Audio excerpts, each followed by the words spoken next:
Selamat malam saudara yang terkasih di dalam Tuhan. Shalom.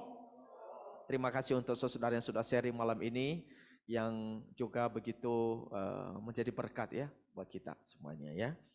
Baik, mari kita lihat firman Tuhan di dalam Kejadian pasal 3 ayat 20 sampai 24. Saya akan bacakan ayat ini dan saudara bisa mengikuti dari Alkitab saudara masing-masing. Saya bacakan Kejadian 3 ayat 20 sampai 24. Demikian firman Tuhan. Manusia itu memberi nama Hawa kepada istrinya, sebab dialah yang menjadi ibu semua yang hidup. Dan Tuhan Allah membuat pakaian dari kulit binatang untuk manusia dan untuk istrinya itu, lalu mengenakannya kepada mereka.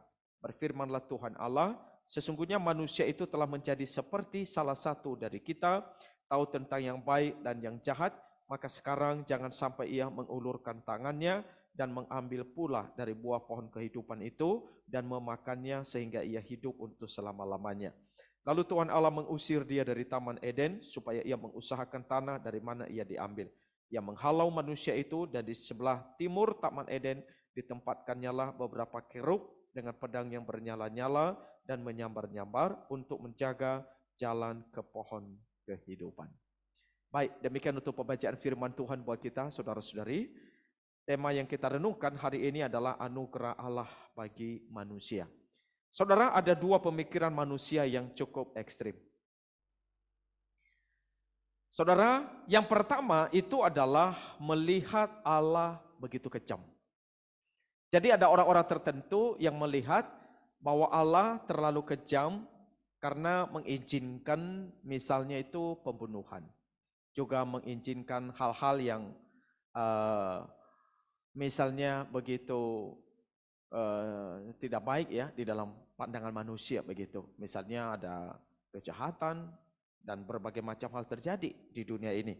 Bahkan juga ada orang-orang tertentu yang memang juga mengalami trauma di dalam kehidupan ini karena melihat Allah yang disebut sebagai figur Bapa, sehingga dia juga punya Bapa yang kurang baik, sehingga akhirnya dia melihat Allah sebagai figur Bapa itu seperti kejam.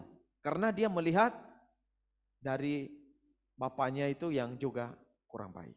Jadi ada yang memandang seperti itu. Jadi melihat Allah begitu kejam. Tidak berperasaan. Nah, tapi ada lagi yang lain saudara, melihat Allah itu terlalu mengasihi. Sehingga seperti Allah itu tidak menghukum dosa. Nah, ini seringkali bisa diperankan oleh misalnya ya kalau ada opa atau kakek nenek begitu ya. Misalnya lihat cucunya itu meskipun bikin salah tapi dibilang gak apa-apa begitu ya. Jadi itu ada yang berpikir seperti itu. Jadi menempatkan Allah terlalu kejam atau menempatkan Allah terlalu mengasihi sehingga tidak menghukum dosa. Nah ini bisa jatuh di dalam ekstrim ini. Sebenarnya dua pemikiran ini adalah pemikiran yang sama-sama ekstrim dan tidak benar. Karena kalau kita lihat sebenarnya bahwa Allah itu maha kasih, dia maha baik. Tetapi Allah yang maha baik, yang maha kasih juga tidak pernah membiarkan orang yang bersalah itu bebas dari hukuman. Tetapi di dalam penghukuman yang Allah berikan selalu juga ada anugerah. Selalu ada pengampunan. Nah inilah Allah yang kita kenal sebenarnya. Allah di sisi yang lain memang memberi hukuman, tetapi di sisi yang lain Allah juga selalu ada menyediakan pengampunan. Nah saudara, kalau kita lihat misalnya ya, di televisi itu banyak sekali orang tua yang terlalu kejam terhadap anaknya. Bahkan mereka itu seperti marahnya itu tidak terkontrol, tidak ada batas. Kalau kita lihat beberapa waktu yang lalu misalnya ada orang tua bisa ambil ganggang, dia punya sapu sampai pukul anaknya sampai mati. Ada yang begitu. Jadi seolah-olah itu ini nggak ada lagi pengampunan. Dia menghajar anaknya sampai habis-habisan dengan kayu yang ada di tangannya atau dengan alat apa aja lah. Dan faktanya begitu banyak. Banyak orang tua akhirnya bisa ini ya menghajar anak tanpa belas kasihan. Padahal kalau kita lihat ada satu pepatah mengatakan ya, sejahat-jahatnya harimau tidak pernah memakan anaknya. Tapi orang tua itu atau manusia itu terkadang bisa lebih jahat dari binatang begitu. Tapi sikap Allah kita tidak demikian saudara. Meskipun manusia itu sudah jatuh di dalam dosa, mendukakan hatinya, tapi dia tidak sampai saudara menghajar sampai mati Meskipun Allah juga bisa melakukannya. Tetapi ada anugerah di dalam hukuman yang diberi oleh Allah.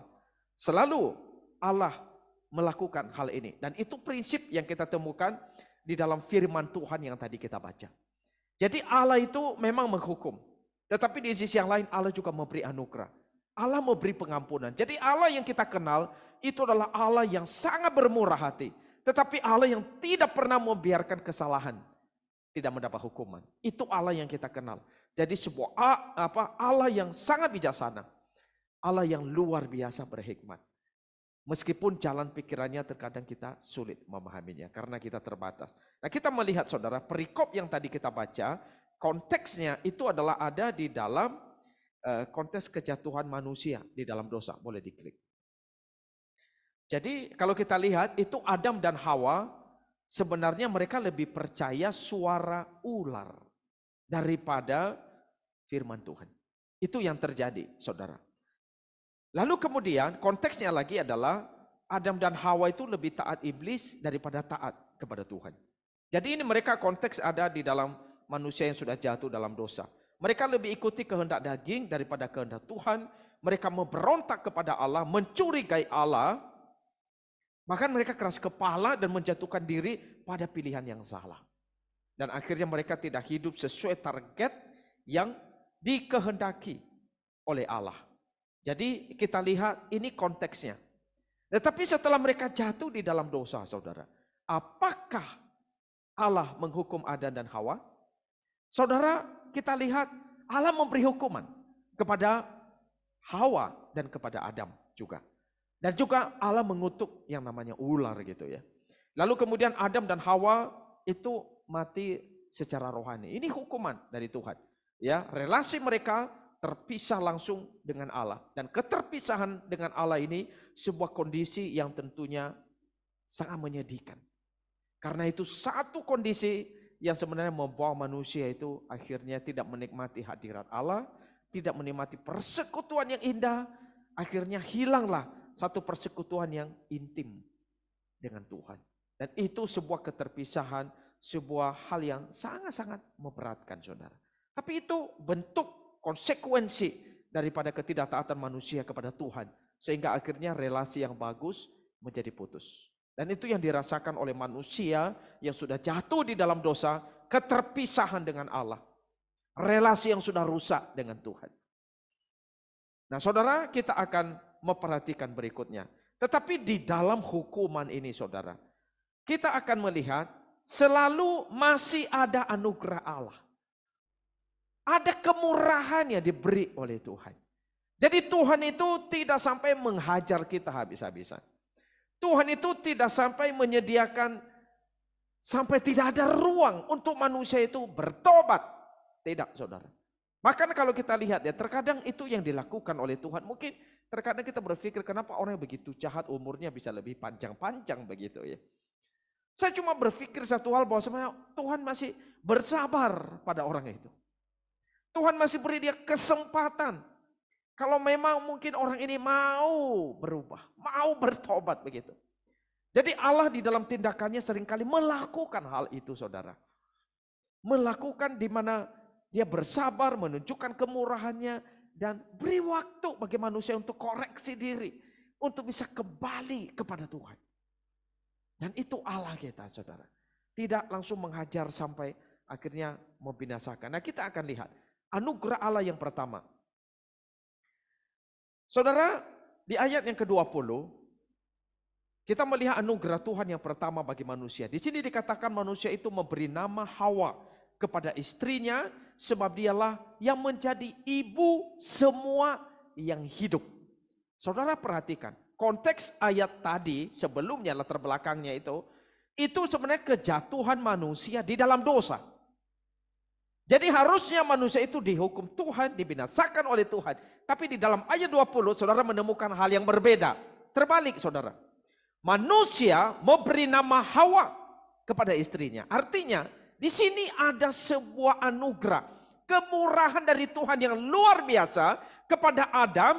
Yaitu adalah memberi nama kepada istrinya Hawa. Dan perhatikan lanjutannya.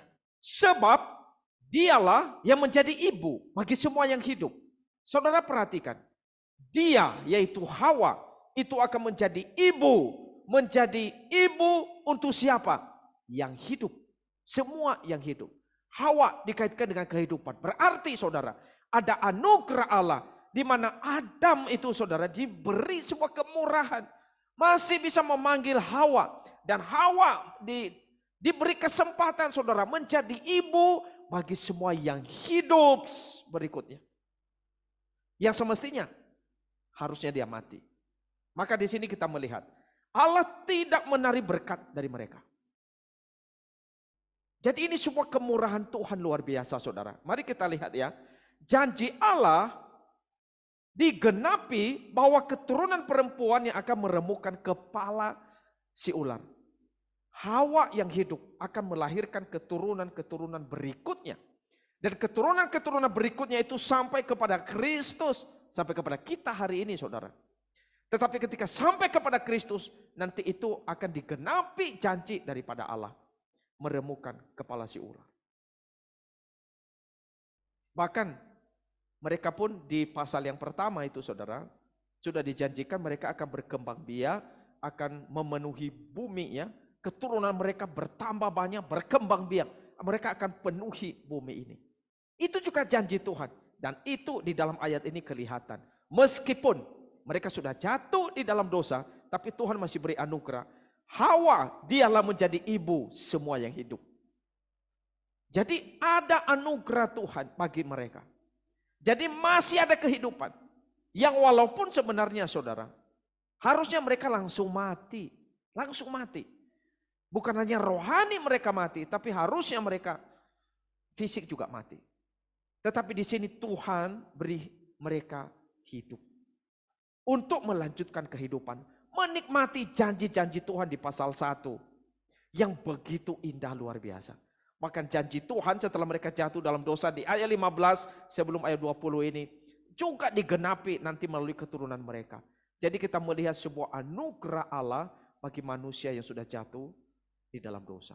Dan di dalam bagian ini kita lihat Adam itu masih ingat ada janji Allah bagi mereka. Sehingga ia memberikan nama kepada Hawa, ibu bagi semua yang hidup. Jadi Adam ini punya iman luar biasa ya. Maksudnya dia bisa memahami hal itu. Dia tahu saudara bahwa memang Allah sudah berjanji. Dan dia melihat, makanya dia panggil Hawa itu ibu bagi semua yang hidup. Lalu yang keempat boleh diklik. Terlihat berkat Allah yaitu penundaan hukuman mati. Seperti tadi saya bilang. Ada penundaan hukuman mati. Harusnya mereka juga mati fisik. Tetapi ini menunjukkan sebuah kesabaran dari Tuhan.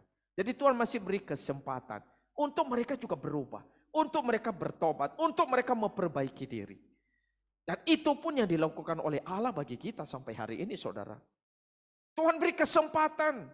Tuhan masih beri waktu untuk berubah, untuk memperbaiki diri. Kecuali kalau sudah sampai waktunya, Tuhan sudah tutup pintu, maka tentunya sudah tidak ada lagi harapan. Kelima, Allah mau menyelamatkan orang berdosa dan tidak menutup sumber-sumber hidup. Ia memberi waktu untuk berubah.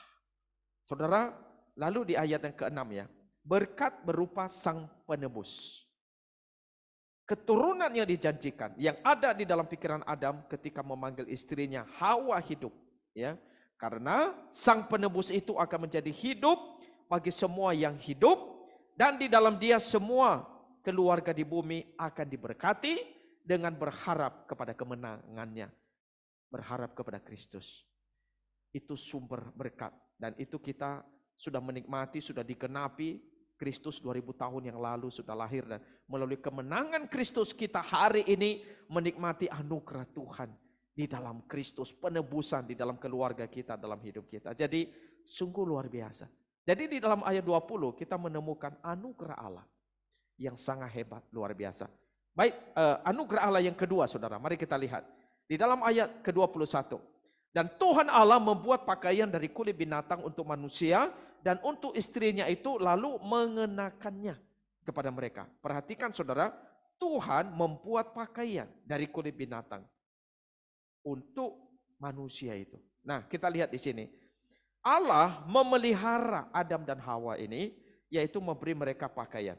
Dan pakaian itu hangat, kuat, memang sederhana. Tetapi itu sangat cukup bagi mereka. Lalu kita akan lihat, saya mau bahas ini lebih dalam. Pemberian pakaian mengandung arti tersirat. Boleh diklik. Pertama, binatang yang diambil kulitnya disembelih. Jadi nggak mungkin binatang itu nggak mati. Jadi dia disembelih karena kulitnya diambil. Kita nggak tahu berapa ekor itu ya diambil. Ya itu disembelih. Dan kemudian saudara, gambaran penyembelihan sebenarnya saudara itu menggambarkan sesuatu. Menggambarkan tentang Kristus, anak domba Allah yang disembelih.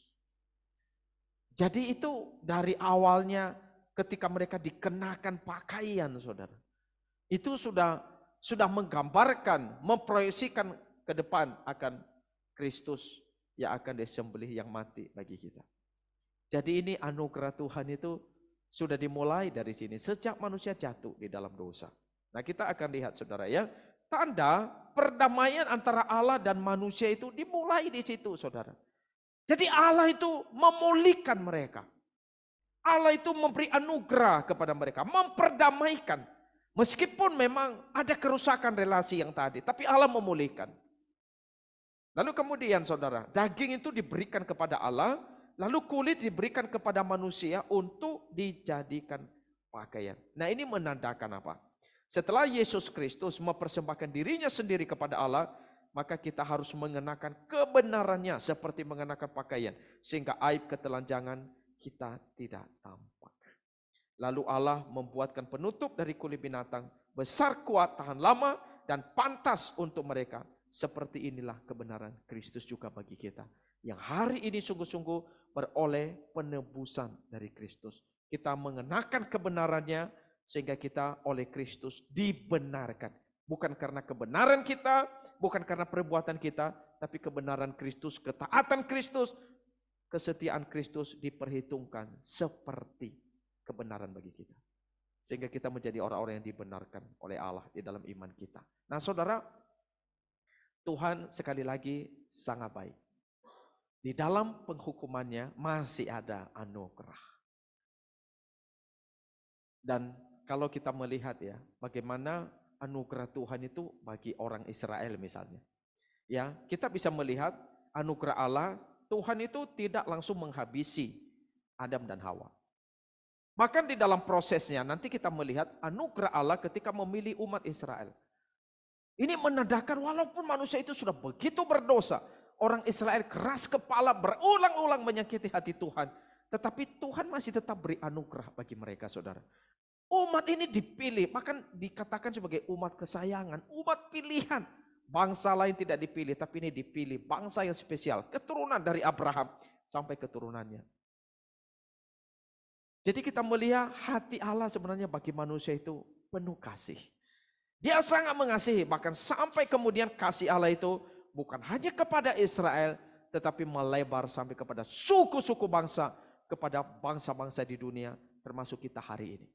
Kita umat pilihan Allah, begitu dikasihi, spesial di mata Allah, meskipun kita orang berdosa. Jadi ada anugerah Allah untuk kita hari ini. Maka kita sebagai anak-anak Allah ini saudara, apakah Allah membiarkan kita? Tentu tidak. Terkadang memang kita keras kepala, bandel begitu. Nah, Tuhan menghajar, memberi kita peringatan. Saya mengingat satu bagian firman Tuhan di dalam Ibrani 12 ayat 5 sampai 11 saudara. Nah ayat ini cukup indah ya, saya hanya masukin ayat beberapa ayat doang. Nah ini kita misalnya lihat ya, ayat Ibrani 12 ayat 5 di layar kita sudah ada ya. Dan sudah lupakah kamu akan nasihat yang berbicara kepada kamu seperti kepada anak-anak. Hai anakku, janganlah anggap enteng didikan Tuhan dan janganlah putus asa apabila kau diperingatkannya, karena Tuhan menghajar orang yang dikasihinya dan ia menyesah orang yang diakuinya sebagai anak. Perhatikan saudara, kalau kita umat kepunyaan Tuhan, memang kita bisa salah, tetapi di dalam cinta kasih Allah, Tuhan juga mendidik, menghajar kita, menyesah kita. Tetapi itu karena kita anaknya. Di ayat 7 dikatakan. Ada di layar kan? Oh, enggak ada saudara. Boleh dilihat di Alkitab saudara masing-masing. Ayat 7, jika kamu harus menanggung ganjaran, Allah memperlakukan kamu seperti anak. Nah itu, anak itu menanggung ganjarannya saudara ya. Di manakah terdapat anak yang tidak dihajar oleh ayahnya? Ayat 8. Tetapi jikalau kamu bebas dari ganjaran yang harus diderita setiap orang, maka kamu bukanlah anak, tetapi anak-anak gampang. Kalau kamu sampai enggak dihajar oleh Tuhan, berarti kamu bukan anak. Tapi kalau kamu sampai diperingatkan oleh Tuhan, berarti kamu memang anak. Berarti anak dikasihi oleh Bapa. Dan itulah cinta Tuhan buat kita. Ayat 10, ayat 9. Selanjutnya dari ayat kita yang sebenarnya kita beroleh ganjaran dan mereka kita hormati. Kalau demikian, bukankah kita harus lebih taat kepada Bapa segala roh supaya kita boleh hidup? Ayat 10.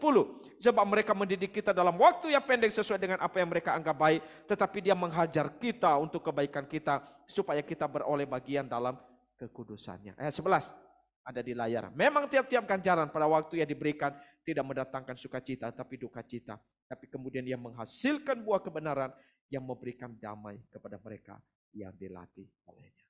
Itulah cinta Tuhan buat kita saudara. Kita umat pilihan Tuhan, tapi Tuhan masih mengasihi kita. Walaupun terkadang dihajar. Kecuali saudara, di dalam Roma ada satu kalimat Tuhan yang juga begitu mengerikan.